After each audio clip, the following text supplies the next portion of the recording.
নমস্কার বন্ধুরা, সুপ্রভাত। আজকে দেখুন আমার সেই ছোট্ট বেগুন চারাটা আজকে কত বড় হয়ে গেছে, আর তাতে দুটো বেগুনও ধরেছে। আর তাই ভাবছি যে এই বেগুন দুটো আজকে হারভেস্টিং করে নিয়েই যাই। তো এই দুটো বেগুনকে আমি এইভাবে কেটে নিলাম।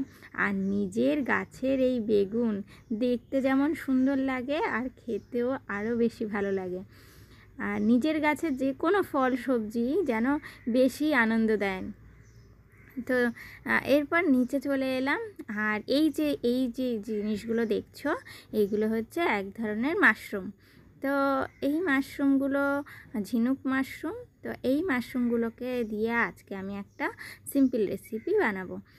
রেসিপিটা কিন্তু খুবই ইজি। আর আমার ঘরে ছিল সামান্য পরিমাণ, খুবই অল্প একটু এঁচোড়টা না ছিল কিছুটা, কিন্তু এঁচোড়টা দেখলাম পাশ থেকে কেমন হয়ে গেছে, তো বাকিটা বাদ দিয়ে সামান্যটুকু এঁচোড় নিলাম। তো সেই এঁচোড়টা আর মাশরুমটাকে এইভাবে কেটে নিয়ে, এটাকে আর বেশি কিছু করতে হয় না, একটু টুকরো টুকরো করে কেটে নিতে হয়। নিয়ে আমি একটুখানি সেদ্ধ বসিয়ে দিলাম। আর এখানে আমি লোহার কড়াইতে করে নিচ্ছি আলু ভাজা। আমি এখন থেকে ঠিক করেছি অ্যালুমিনিয়ামের সমস্ত জিনিসপত্র বাদ দিয়ে দেব। ওতে কোনো খাবার জিনিসই গরম করব না, কিছুই করব না। শুনেছি অ্যালুমিনিয়াম নাকি স্বাস্থ্যের পক্ষে খুবই ক্ষতিকারক। তাই ভাবছি বন্ধুরা, ওই সমস্ত জিনিসগুলোকে বাদ দিয়ে নতুন করে হয় আয়রনের জিনিস, অর্থাৎ হয় লোহার জিনিস, না হয় পিতলের জিনিসই ব্যবহার করব সমস্ত কিছুতেই।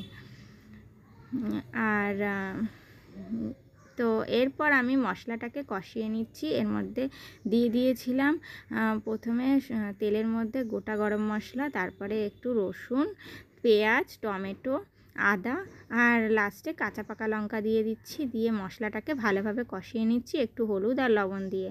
এরপর যে সেদ্ধ করে রাখা যে এঁচোড় আর মাশরুম সেটাকেও দিয়ে দিচ্ছি, আর ভেজে রাখা আলুটাকেও দিয়ে দিচ্ছি। দিয়ে ভালোভাবে একটু কষিয়ে নিচ্ছি। মশলার সাথে এগুলোকে একটু কষিয়ে নিলে না দারুণ লাগে খেতে, টেস্টটা অনেকটা বেড়ে যায়। আর মশলা কষানোর উপরে কিন্তু রান্নার যে টেস্ট সেটা অনেকটাই নির্ভর করে। তো এরপর ভালোভাবে কষানোর পরে আমি দিয়ে দিচ্ছি সামান্য পরিমাণ জল। আমি এখানে কিন্তু গুঁড়ো লঙ্কার গুঁড়ো ইউজ করব না, যেহেতু লঙ্কার গুঁড়ো আমার ছেলের খেতে অসুবিধা হয় লঙ্কার গুঁড়ো দিয়ে করলে। একমাত্র মাংসতেই লঙ্কার গুঁড়োটা দিই, আর বাকি সব কিছুতে মোটামুটি বেশিরভাগ ক্ষেত্রেই কাঁচা লঙ্কা পাকা লঙ্কা দিয়ে দিই। আর এইখানটায় আমি ভাত বসিয়ে দিয়েছিলাম, ভাতটাও মোটামুটি হয়েই এসেছে। এই যে, তো যেহেতু সরু চাল, তো তাড়াতাড়ি হয়ে যায়। এবার ওটাকেও নামিয়ে নেব। আর এর মধ্যে কিন্তু দেখুন এই 10 মিনিট ফুটানোর পরেই কিন্তু এটা পুরোপুরি রেডি হয়ে যাবে। এরপর ঘি গরম মশলা দিয়ে নামিয়ে নেব।